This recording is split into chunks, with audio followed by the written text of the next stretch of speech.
د افغانستان د ولسمشرۍ ماڼۍ ځانګړي ساتونکي سخت په ویره کې دي او ادعا لري چې د طالبانو له لوري څارل کیږي، نیول کیږي او وهل کیږي او ان وژل کیږي هم. دا چې یادو ځواکونو نور څه ویلي او بشپړ جزئیات څه دي، ویډیو پوره وګورئ، په هر څه به پوه سئ. سلامونه قدرمنو لیدونکو، زموږ مشال پریس یوټیوب چینل ته ښه راغلاست. د ولسمشرۍ ماڼۍ پخواني ځانګړي ساتونکي یا PPS ګیلمن دي چې هم یې مشرانو او هم نړیوالو هیر کړي او د افغانانو د لیږد په هیڅ بهیر کې نه دي شامل سوي. کله چې پخوانی ولسمشر محمد اشرف غني د خپل حکومت د سقوط په ورځ له افغانستانه ووته، د دغو ځانګړو ځواکونو 15 لوړپوړي کسان ورسره وه، خو شاوخوا 2300 نور غړي یې پاتې سول. ځینې یې ادعا کوي چې د طالبانو لخوا تعقیبیږي او بندیان کیږي.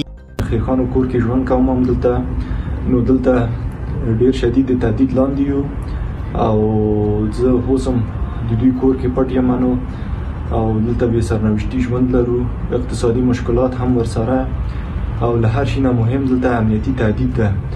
نو د همدغه په تمه یم چې کله دوی راځي او د ما لوکیشن پیدا کوي او ما نیسي او خپل ځان سره ما وړي. نو یو شمیر د PPS افسران اړ سوي چې ګاونډیو هیوادونو ته پناه یوسي، خو هلته هم له بېلابېلو ستونزو سره مخامخ دي. شاوخوا 50 کسان دلته په بېلابېلو ښارونو کې ژوند کوي او ډېر د اقتصادي ستونزو سره او د ډیپورټي ستونزو سره مخامخ دي.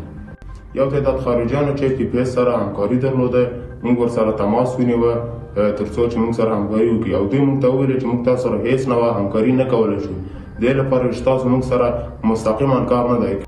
په افغانستان کې د نه خوندیتابه په تړاو د PPS غړو د ادعاو په جواب کې طالبان وایي چې د جمهوري ریاست د دورې ټول پوځي کارکوونکي د عمومي بخښنې پر اساس معاف دي، خو د طالبانو د بیا واکمنېدو راهیسې د پخوانیو پوځیانو د نیولو، ربړولو، ان وژلو ګڼې پیښې هم رامنځته سوي دي.